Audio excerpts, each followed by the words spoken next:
الرحمن الرحیم، وہ گناہ جسے کرنے والا جنت میں نہیں جائے گا، چاہے حج کرے یا نماز پڑھے۔ تو یہ کون سا گناہ ہے؟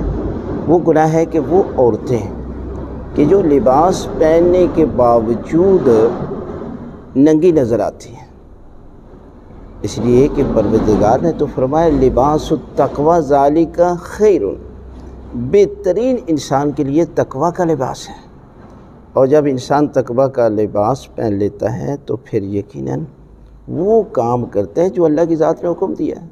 اب دیکھیں عورت کا معنی کیا ہے؟ عورت کا معنی ہے پوشیدہ چیز، شرمگاہ کو بھی عورت کہتے ہیں۔ جب نماز پڑھتے ہیں تو عورتین چھپانا واجب ہے، یعنی آگے والی شرمگاہ کو اور پیچھے والی۔